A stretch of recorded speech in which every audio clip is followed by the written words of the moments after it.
what's up guys, it's Claudio and we are in Easton, Pennsylvania, my first crit of the year, and I love this feeling so much. It's such an incredibly exciting moment at the line and the whistle blows. I can't find this feeling anywhere else. It's Thursdays with Claudio, let's go! Guys, 100 people in this field, the 3-4. I was just like in another place in my mind. I was terrified, of course. The first crit of the year, for anybody, it just hits different. I was nervous, exciting, and this is a technical course. Look at these corners and my first crit diving right into something like this, I was so happy to be there. I was trying to figure out the lines. Okay, we're gonna see a lot of things, me figuring out which way to go, which, outside, inside, managing the speed. This here, check this out. A big swooping turn. Use too much brakes there as usual on the first lap, and then you gotta spike it up, so you gotta be careful about that. We're gonna watch a lot of things in this race. Guys, I am in Tulsa right now. If it's Thursdays with Claudio, if it's Thursday, I'm in Tulsa.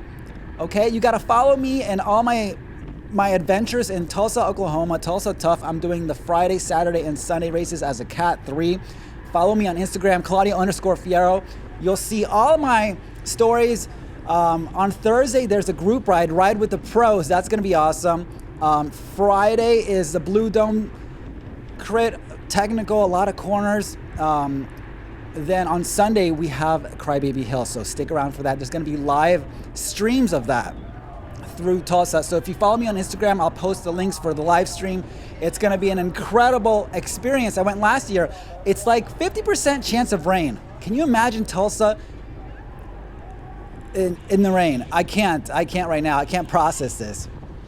Anyways, be sure to follow my stories. I'm all over that. I'm already right now packing my bike, so I'm getting ready. And if you're not subscribed, subscribe. I'm trying to get to 10,000 subscribers. So let's do that. Hit that subscribe button if you like this kind of content. Smash the like button, the whole thing. Thank you so much. Leave a comment down below.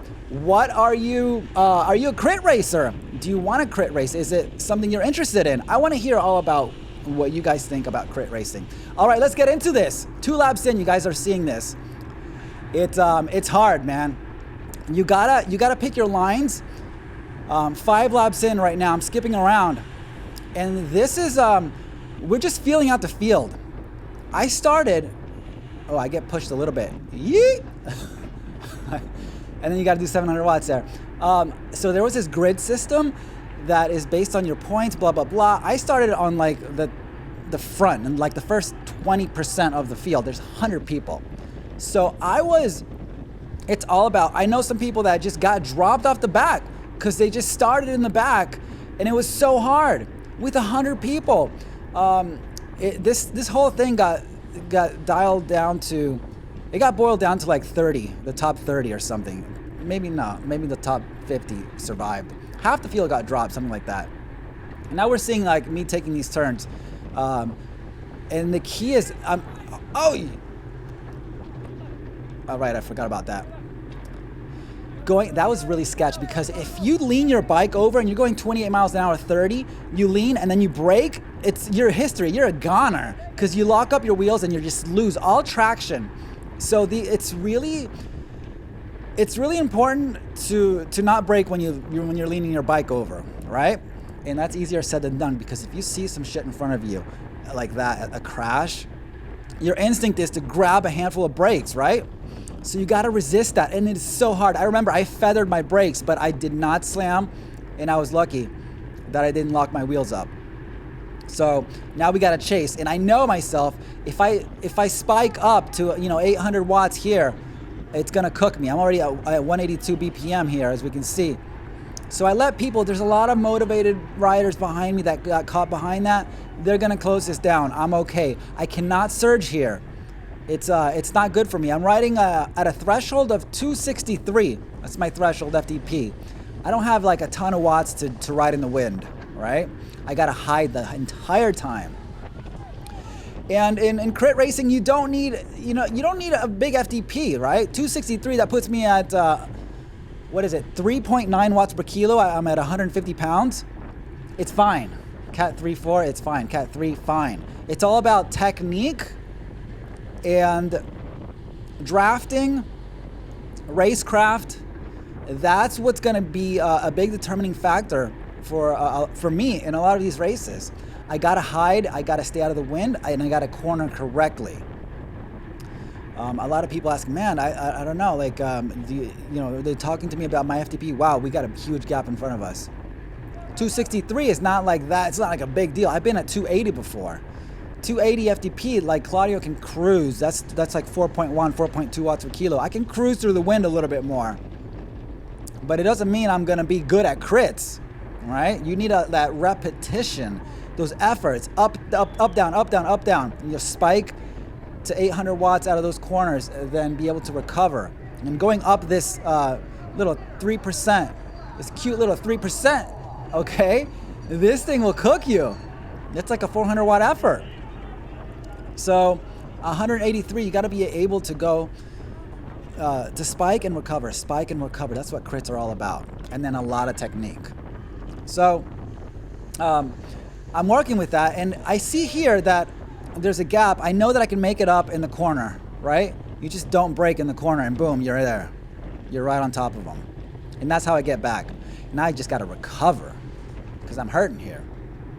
Guys, this race was so exciting.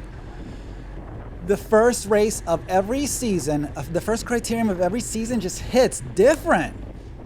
I've been racing, whoa, ping pong on my left, a lot of that. You go wide. I've been racing. I raced track. I raced a couple of circuit races, but the first crit is something else. It really, like, it was so exciting. Like, I can't figure out another thing to do that is more exciting than this. Oh, there's a gap there. Oh man, gaps just form, and then those people are off the back. If they can't close that, they're off the back. Done.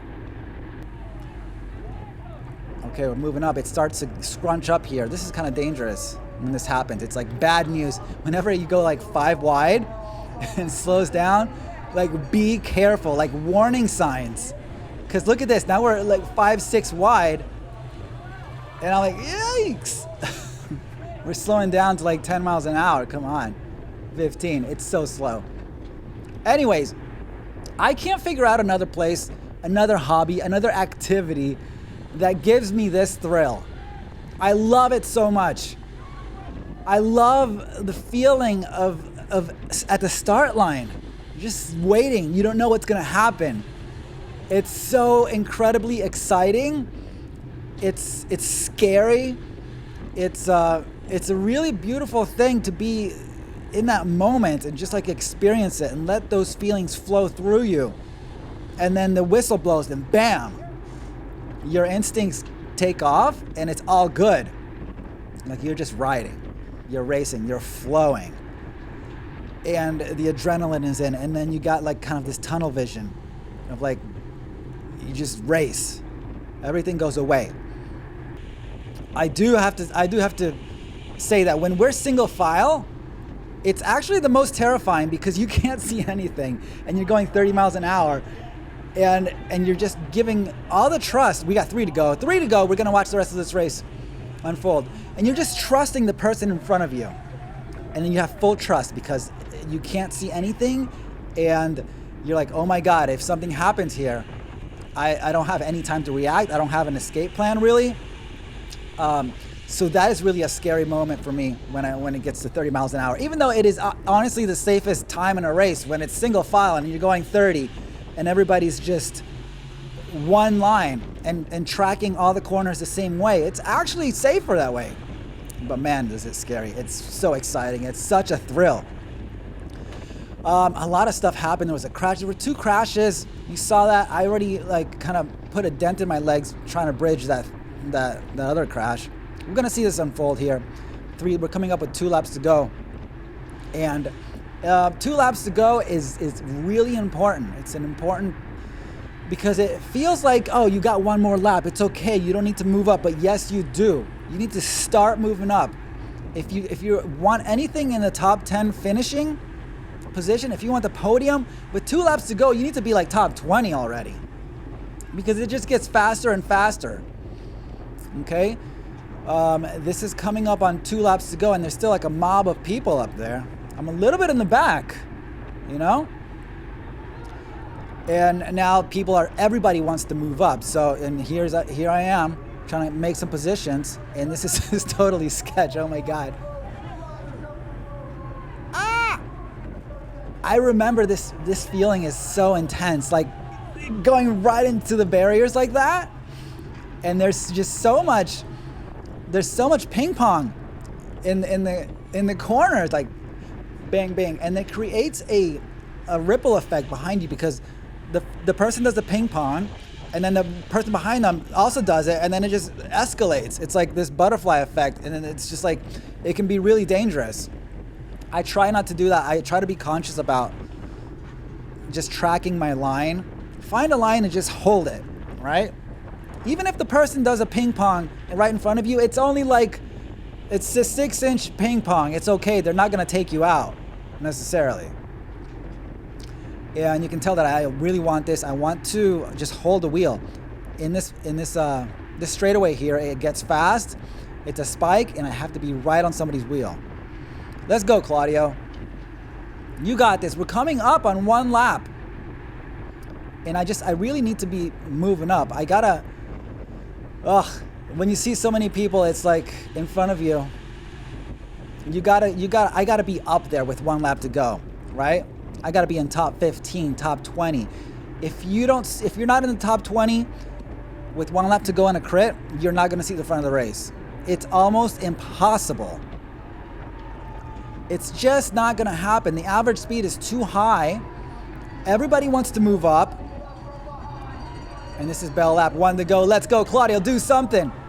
Let's take some take some corners, take some chances. The thing is, everybody else wants to take a chance. Everybody else is like knives out and freaking out also at the same time. So it's so unpredictable. Let's see if I can move. I am moving up. I'm going forward. All right. I'm holding a wheel here. Kind of. Sneaking inside. Okay. Push, push, push. This is a really scary moment, because if you push too hard, you're going to rail that turn at 30. And I don't know. It's like, this is 30. I'm taking the wide line. Yeah, I had some pressure on the inside. And I got I didn't make any positions on that one. But that's a fun turn to really rail if you got it in you. If you got the guts to do it. And that's the place to be. And now, that's it. The race is over. Look, the race is up there. Top 5, top 10, last corner. Let's go, Claudio. What can you do? There's nothing. Guys, that's it. Man, what an exciting race. This stuff is like, I love it so much. I'm so excited about Tulsa. Follow my stories, guys. I'm going to be posting everything. Race recaps, the whole thing. I also did 2 other races at this race series in Pennsylvania. Those races are coming. Subscribe. Say hello to me. If you see me in Tulsa, come and say hi. I love to meet all of you. And guys, I will see you on the next one. Peace.